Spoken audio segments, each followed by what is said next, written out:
Hello dear students, we are studying chapter IR spectroscopy. Last video में हमने क्या discuss किया था about introductions, fundamental vibration, the intensity and the factors affecting vibrational frequency and the numericals formula of the Hooke's law. Next आज जो हमने करना है that is the instrumentation of IR spectrophotometer, that is it is the mechanics of recording the IR spectra. Mechanics of recording the IR spectra. सो ये हमने discuss करना है। तो जो इंफ्रारेड स्पेक्ट्रोफोटोमीटर होता है उसमें हम क्या करते हैं, सैंपल ऑफ सब्सटेंस रखते हैं that is placed in a beam of infrared radiation, और जो रिलेटिव इंटेंसिटी ट्रांसमिट होती है उसको क्या करते हैं, एब्जॉर्ब रेडिएशन के साथ वो उसको ऑटोमेटिकली मेजर कर लेता है, और एक ग्राफ हमारे पास आता है between the intensity of transmission और absorption and versus the wavelength और दी फ्रीक्वेंसी और दी वेव नंबर। सो यहाँ पर जो सिंप्लीफाइड डायग्राम है ऑपरेटर्स का वो हम शो करेंगे। तो सबसे पहले इसके अंदर जो रिक्वायर्ड होता है दैट इज अ सोर्स। तो यहाँ पर मैं डायग्राम से शो कर देती हूँ और उसके बाद वन बाय वन डिस्कस करूंगी। सो सबसे पहले तो हमारे पास क्या होता है, एक सोर्स होता है IR रेडिएशंस का। This is the source of IR radiations. Then these radiations are passed through two cells. One is reference cell, the second one is the sample cell जिसमें आपका sample present है। Then further they are transmitted or they are passed through a rotating mirror. This is the rotating mirror. Further they are passed through a monochromator.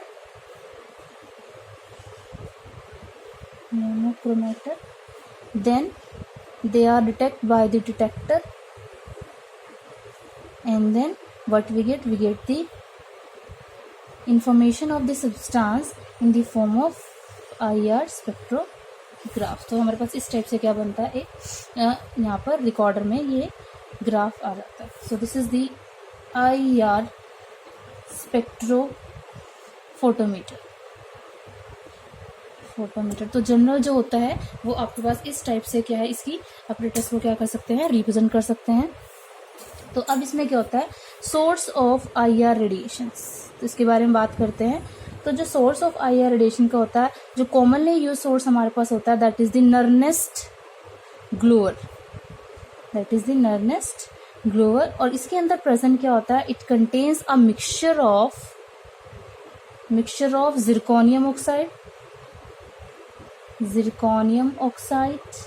Atrium oxide and erbium oxide.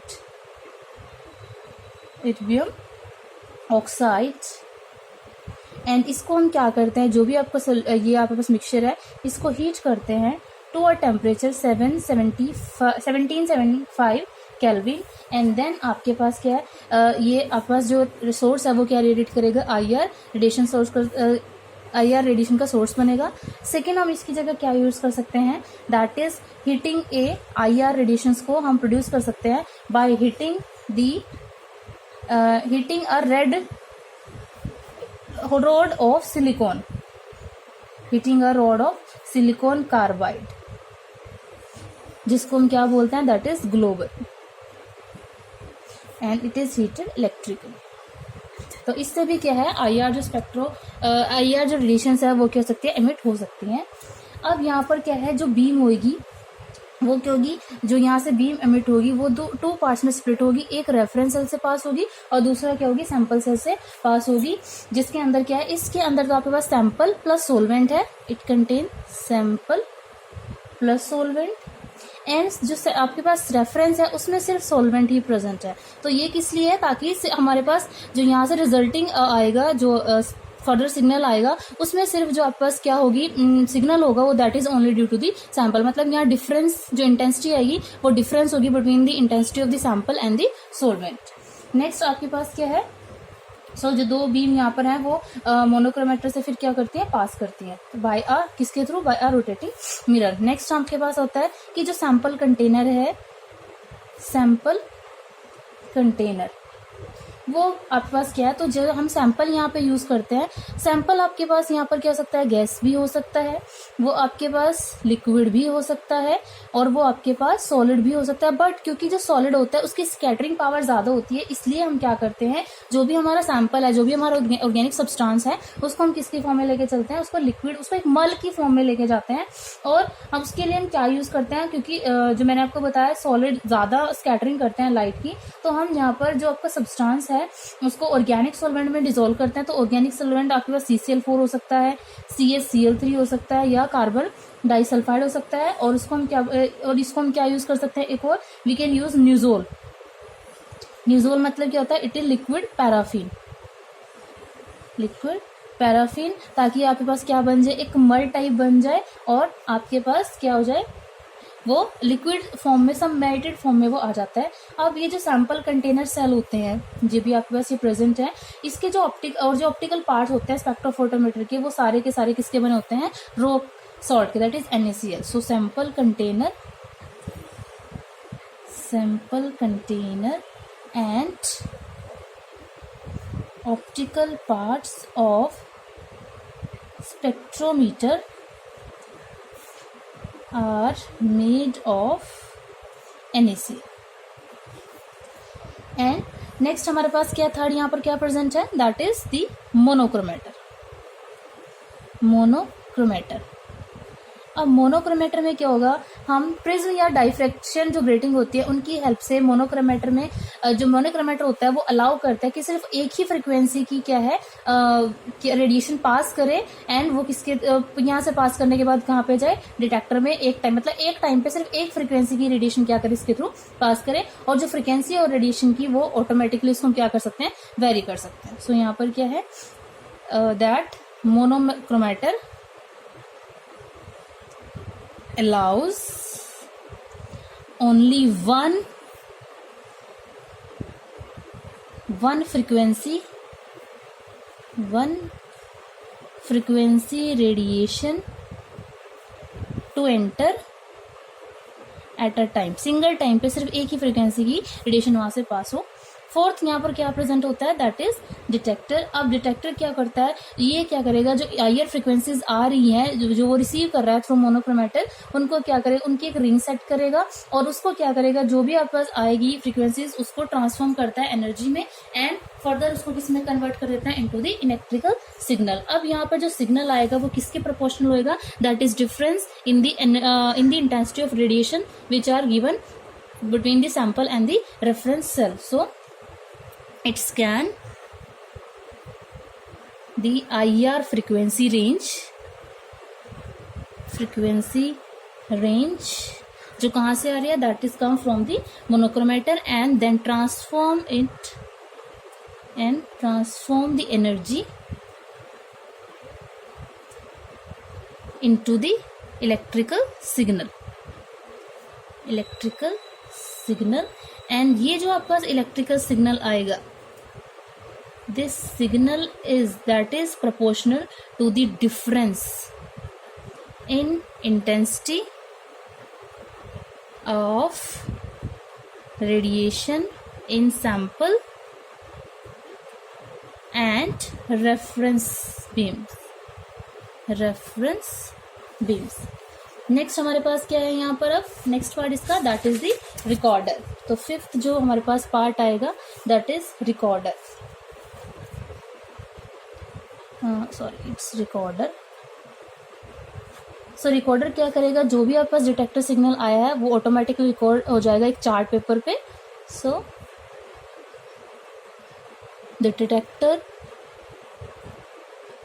Signal is automatically recorded on a chart paper in the form of a graph,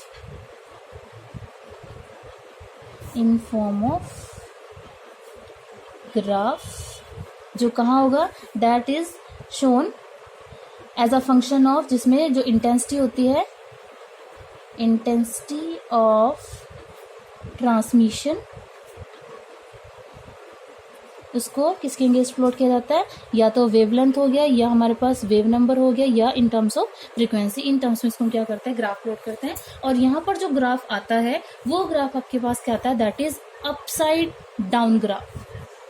upside down graph, that means इसमें जो peaks आएंगी वो कुछ इस type से आती हैं, तो वो हम क्या करते हैं, इसको हम बोलते हैं अपसाइड डाउन ग्राफ। अब ये अपसाइड डाउन ग्राफ क्या होता है, ये डिपेंड करता है कि आपके पास स्पेक्ट्रोफोटोमीटर जो यूज कर रहे हैं आईआर की, उसकी ऑपरेशनल टेक्निक्स क्या प्रेजेंट है।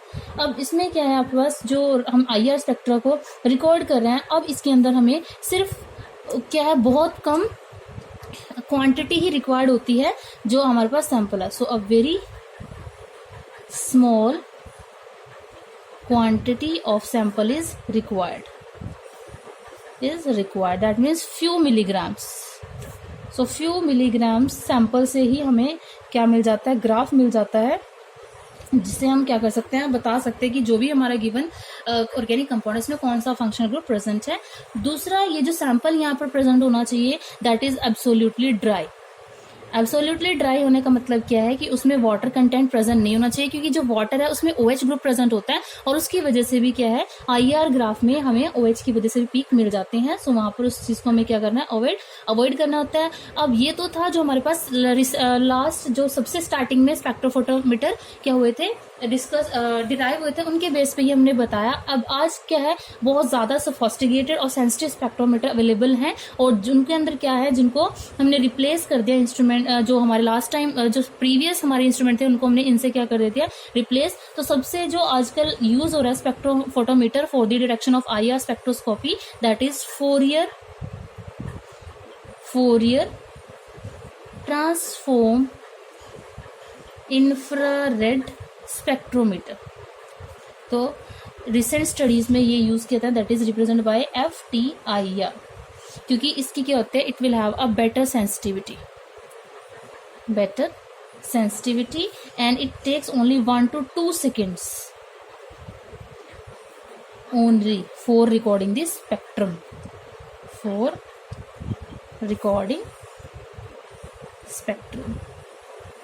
अब जैसे ही मैं यहाँ पर शो कर रही हूँ कि अगर हमारे पास क्या है, इथेनॉल है लाइक दिस, तो उसके अंदर आपके पास ग्राफ किस टाइप का आता है वो मैं आपको यहाँ पर शो करूंगी अभी।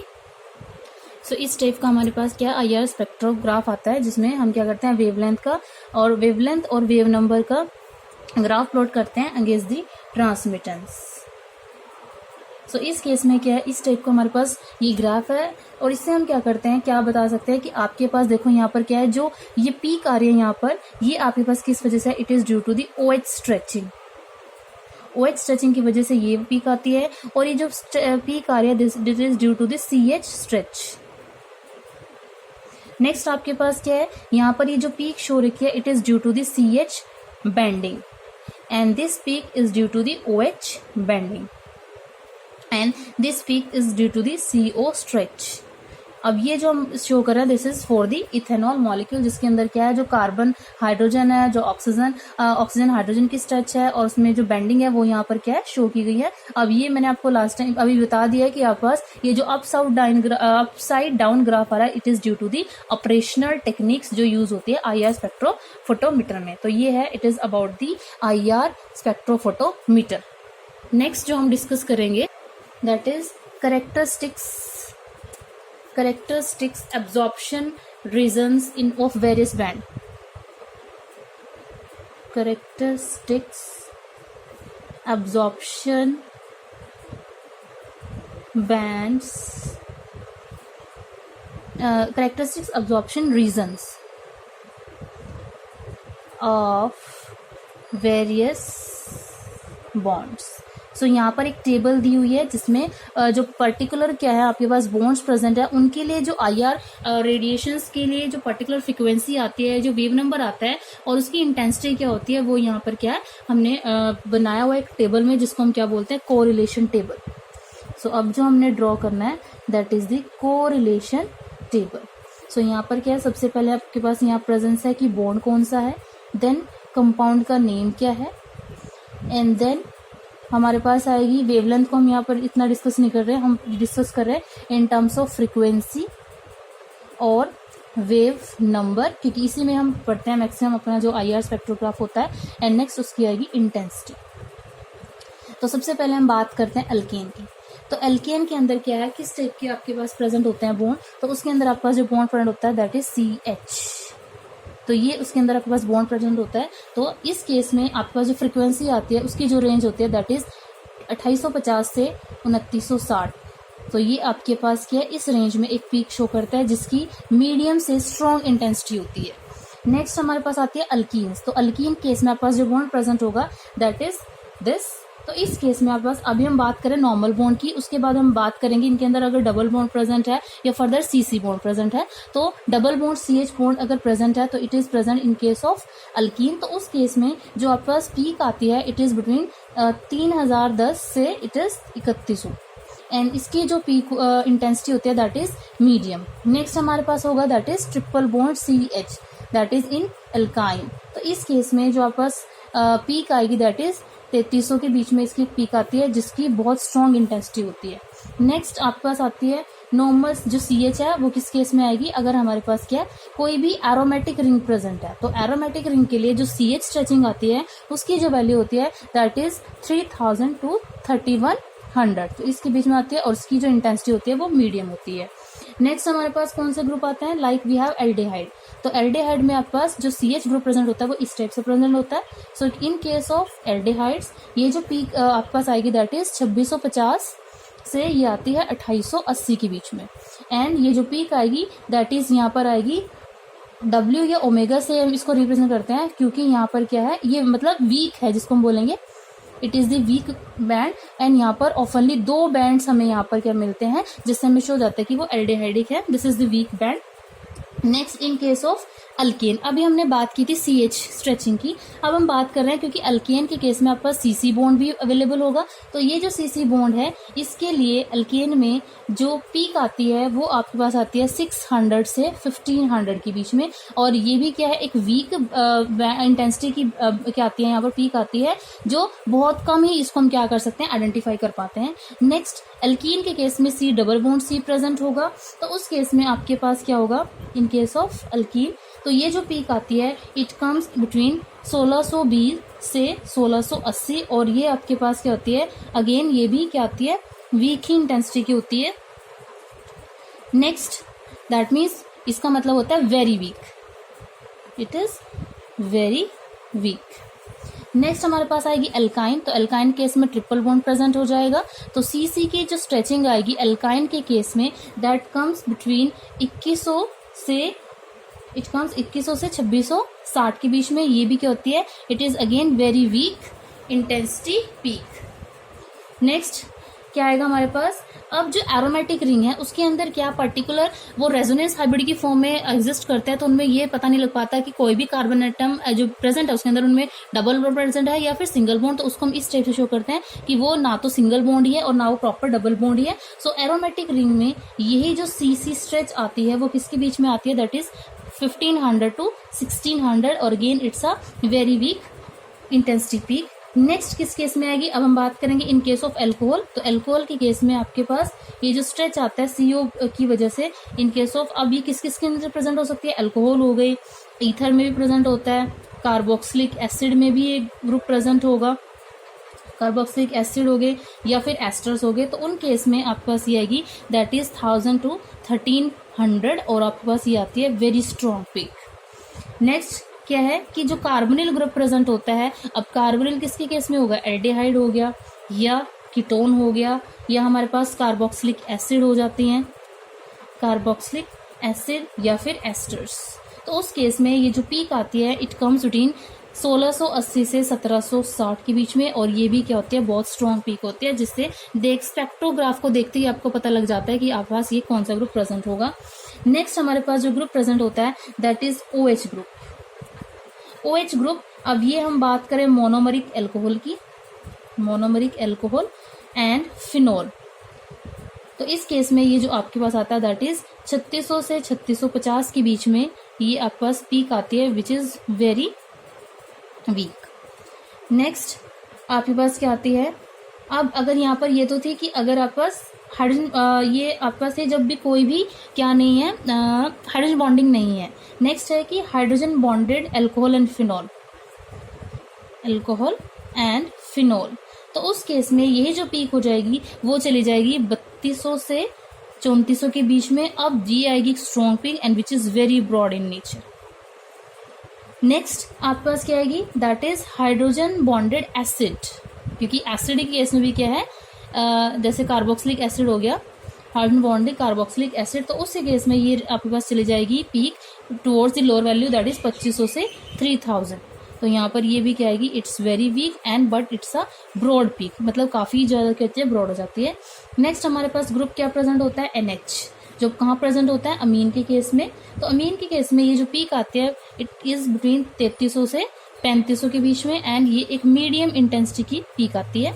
नेक्स्ट हमारे पास जो ग्रुप होता है दैट इज अमीन के केस में एक कार्बन और नाइट्रोजन के लिए भी स्ट्रेच आता है। तो वो अमीन के केस में जो वैल्यू आएगी दैट इज 1180 से 1360 और ये क्या आती है, बहुत weak, that is very weak intensity की पीक आती है। Next in case of nitrile having C triple bond N, तो इस केस में दैट इज नाइट्राइल्स, तो ये जो पीक आती है दैट इज 2210 से 2260 के बीच में। अगेन ये भी क्या होती है, बहुत वीक केस की टाइप की क्या आती है, इंटेंसिटी इसकी आती है। नेक्स्ट हमारे पास आता है नाइट्रो ग्रुप।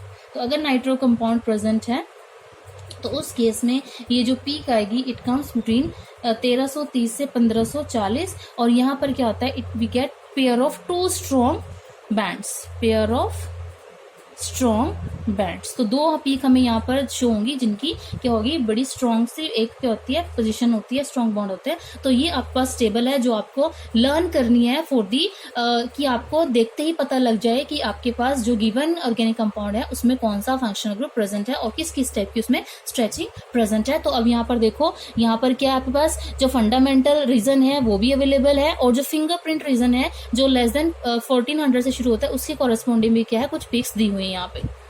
Thank you.